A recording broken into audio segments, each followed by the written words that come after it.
I thought it was just a sweet anniversary trip. 10 years married, and somehow he still managed to surprise me. I was smiling in the passenger seat, sipping coffee, watching the trees blur past us through the window. He had the music low, his hand resting on my knee, and for the first time in a while, we were laughing again. It felt like we were finding each other. And then, out of nowhere, he slowed down. We weren't near any hotels, no rest stops, no cabins, just empty road, trees, and silence. He pulled off onto a gravel path I hadn't noticed, one barely wide enough for the car. I looked at him. Is this part of the surprise? He didn't smile. He didn't answer right away. He just stared ahead, hands tight on the wheel. Then he said, "Before we go any further, there's something I need to show you first." My heart dropped.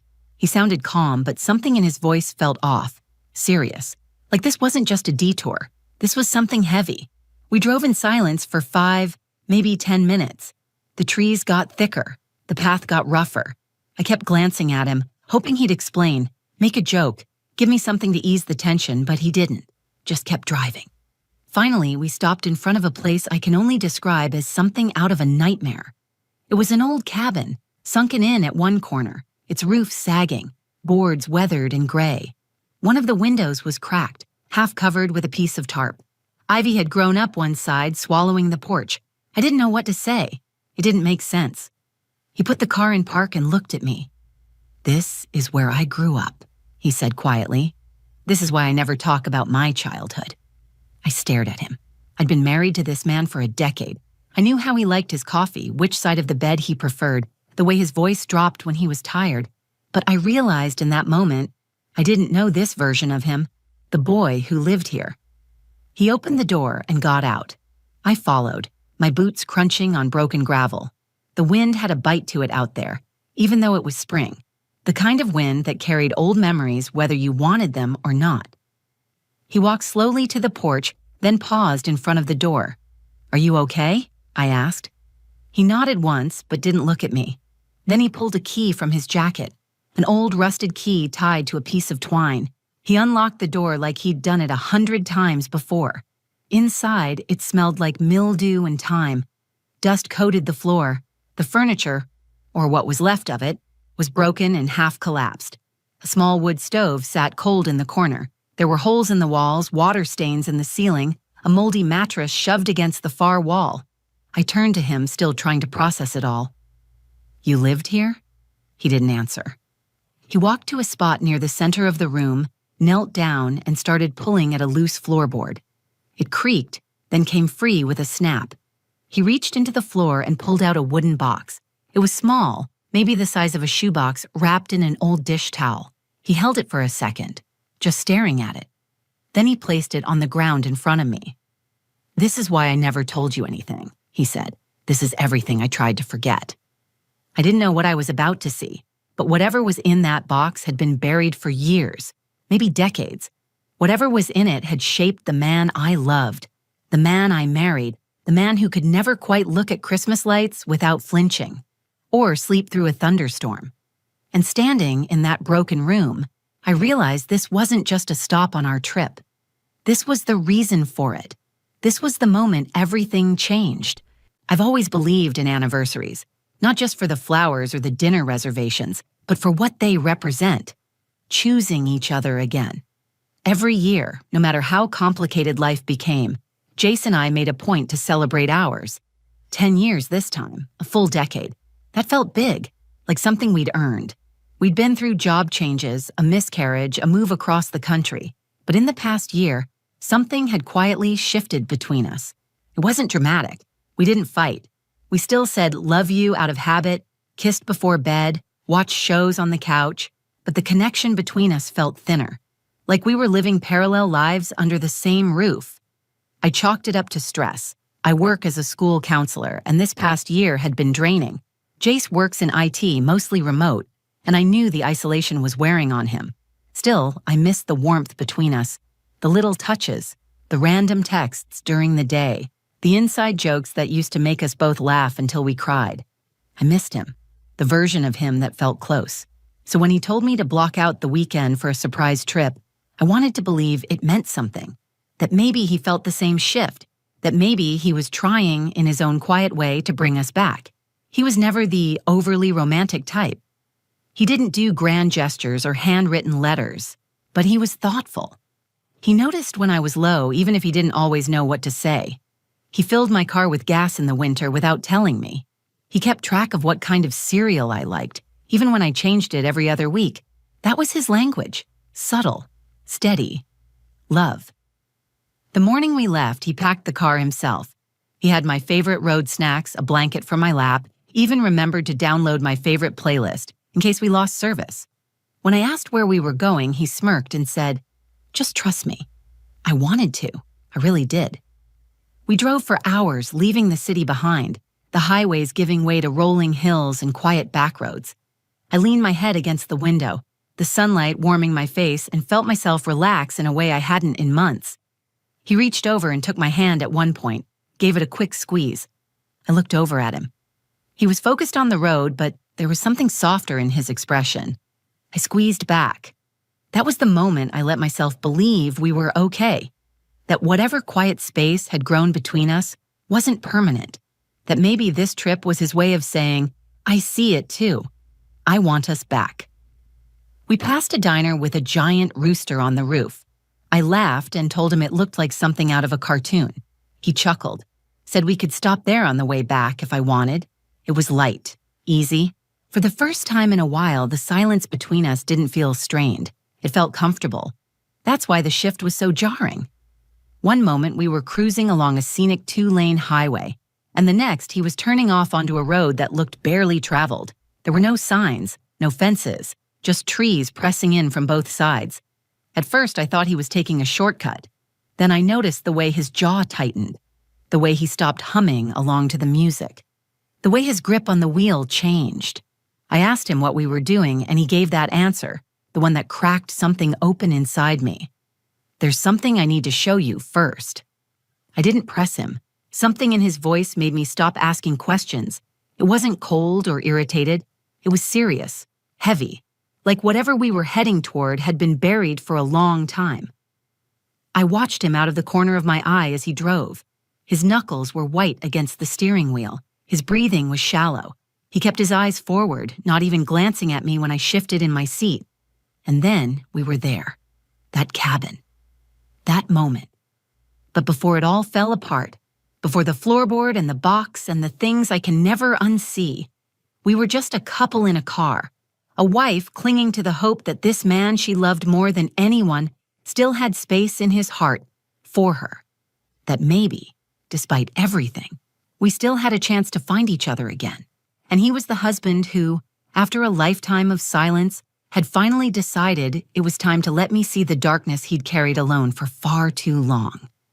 I didn't know it yet, but the real journey hadn't started when we left the driveway that morning. It began the moment he turned down that forgotten road and said, "I need to show you something first." I stood still for a few seconds, staring at the cabin. Something about it felt wrong, not just in its appearance, but in its energy. It wasn't just abandoned. It felt forgotten, like it had been left behind for a reason. Jace didn't speak. He reached into the back seat, grabbed a flashlight and a small duffel bag, then started walking toward the door without waiting for me. I followed, stepping carefully across cracked concrete and dry leaves. The porch creaked beneath our weight. He pulled out an old, rusted key. It was tied to a frayed piece of twine. He unlocked the door like he had done it before, like his hands remembered even if his mind didn't want to. Inside, the smell hit me first. Mold, wet wood, and something stale.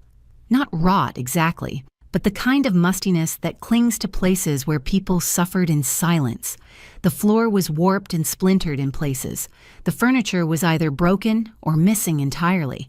One corner of the room had what looked like the remains of a small wood stove, surrounded by scorched floorboards. A shattered mirror hung crooked on the wall above it. Jace walked inside without hesitation. I stayed just behind him, trying to take it all in, trying to understand what this place was. "You lived here?" I asked finally, my voice small. He nodded but didn't look at me. "For how long?"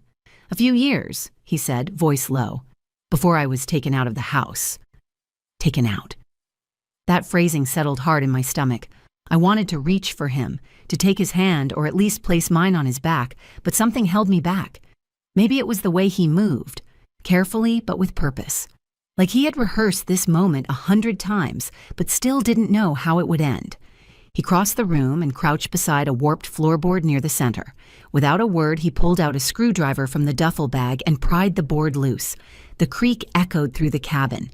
Beneath it was a hollow space, just deep enough to hide something small. He reached in and pulled out a box. It was made of unfinished wood, the corners slightly cracked, the surface rough. It had no lock, just a simple lid that looked like it hadn't been opened in years. He set the box down gently, then stood up and backed away, like he didn't want to be near it.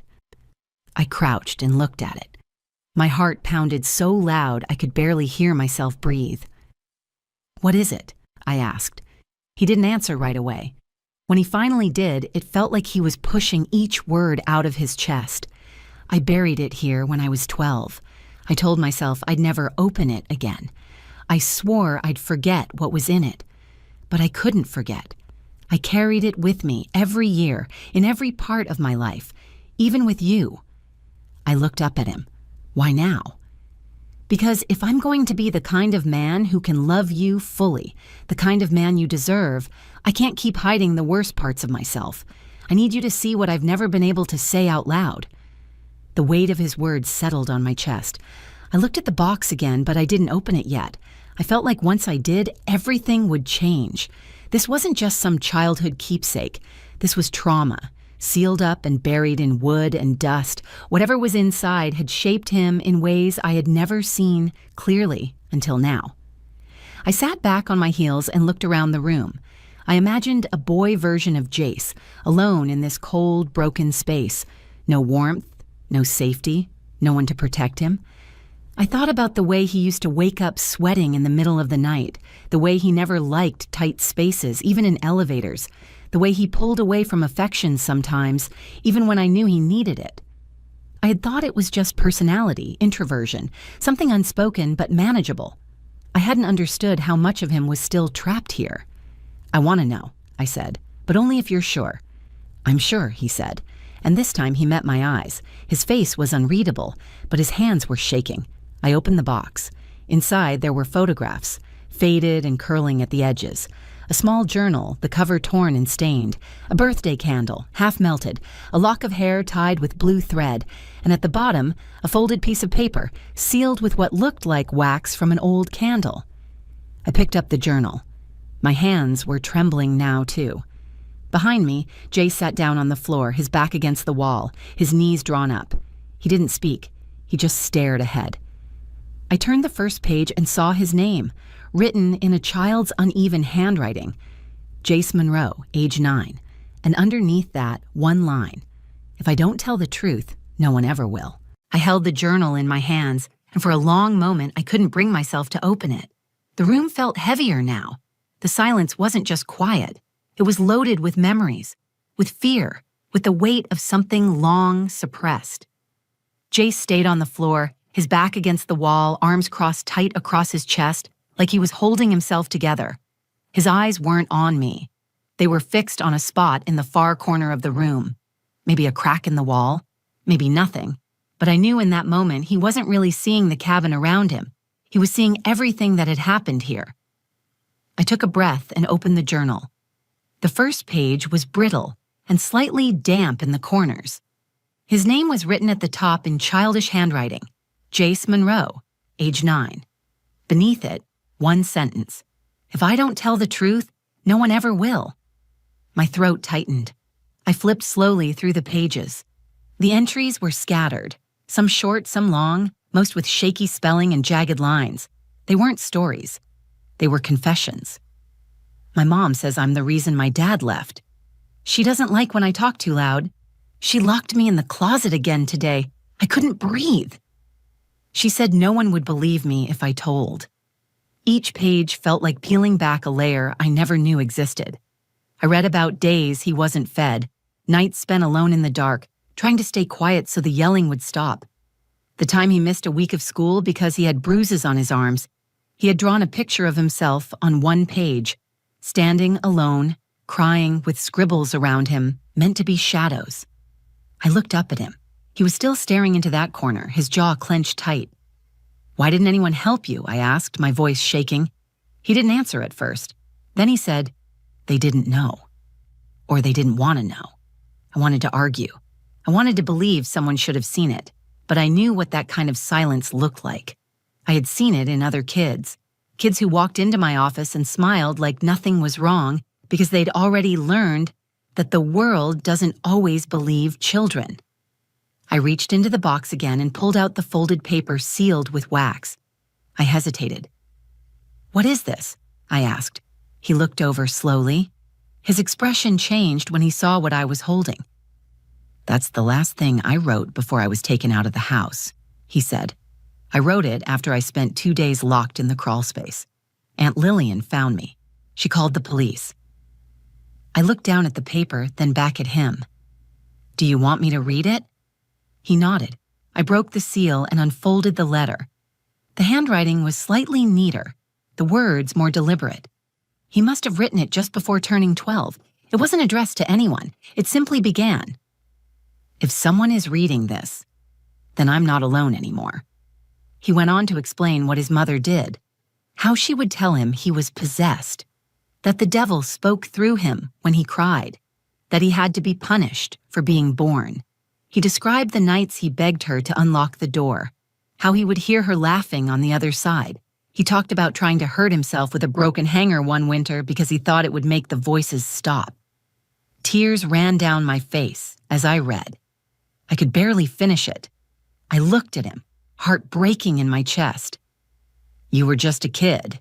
He nodded once, but said nothing. I put the paper down carefully, like it might crumble if I moved too fast. I sat beside him, my shoulder touching his. He didn't pull away. "Why didn't you tell me?" I asked, not accusing, just aching. "I wanted to," he said. "So many times. But every time I thought about telling you, I felt like I was dragging you into it, like I was giving it power again." I turned to him. "You never dragged me into anything. This is part of who you are. But it's not the only part. You're not that boy anymore." He looked at me, eyes red and glassy. "I think part of me still is." I reached for his hand and held it tightly. "Then we'll walk him out of here together." That was the moment the direction of our marriage shifted. Not because the pain was over, but because he let me see it. Because he stopped protecting me from it, and in doing so, gave me the chance to protect him. For the first time in our relationship, I didn't just know the man he had become.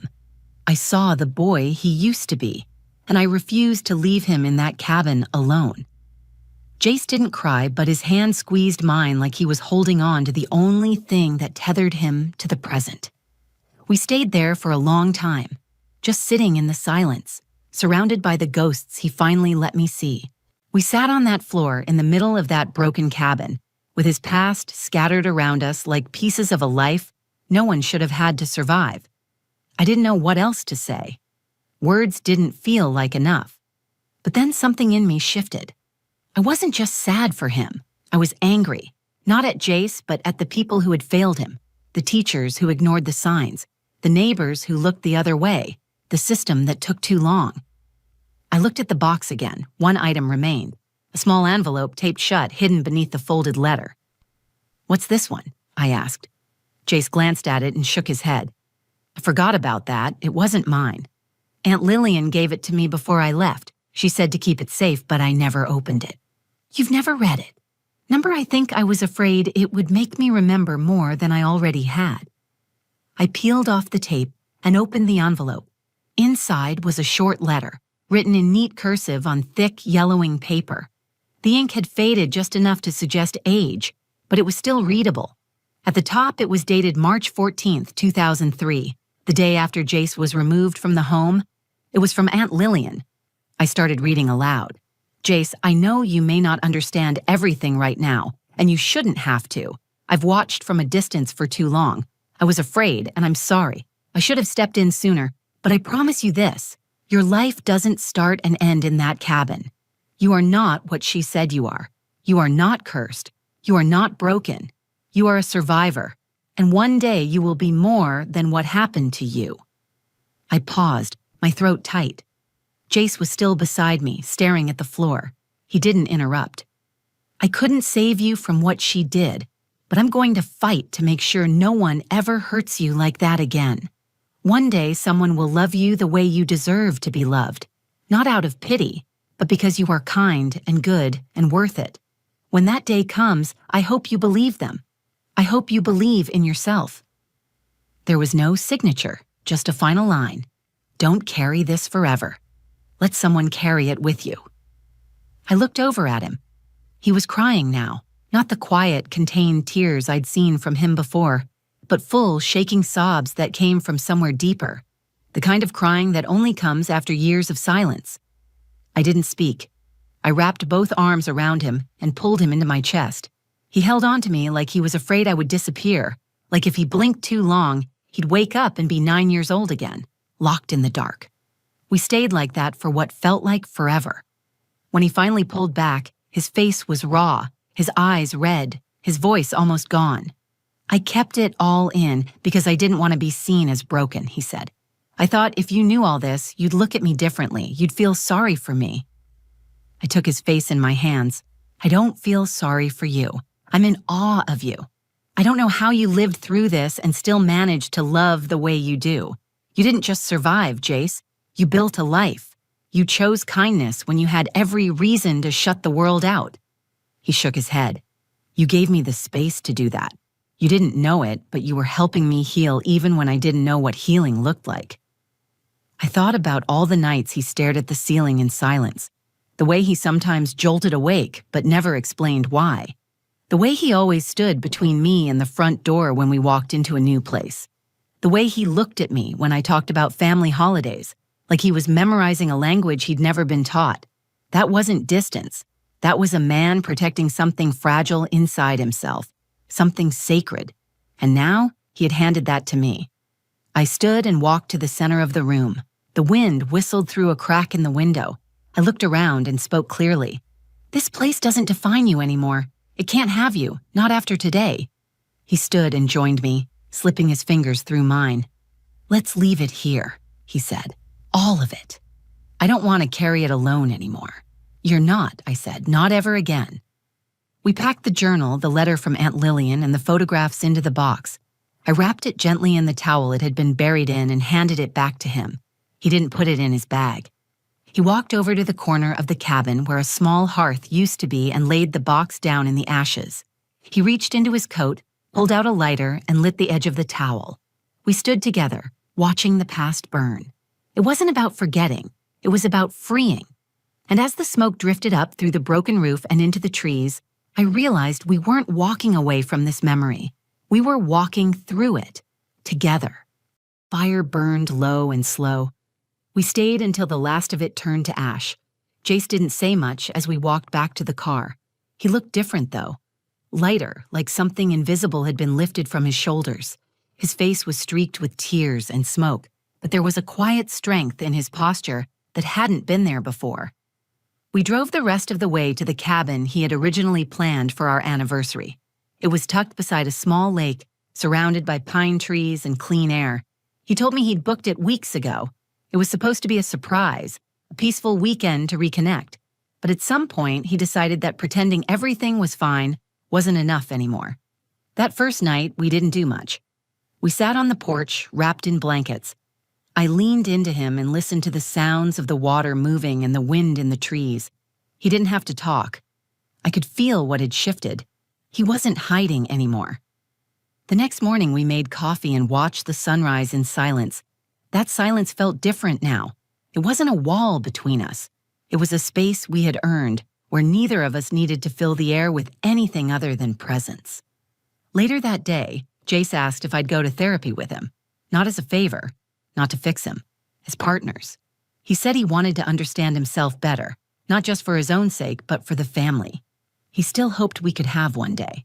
I said yes before he finished the sentence. Back home, things didn't magically transform. He still had hard days. Triggers came up in small, unexpected moments.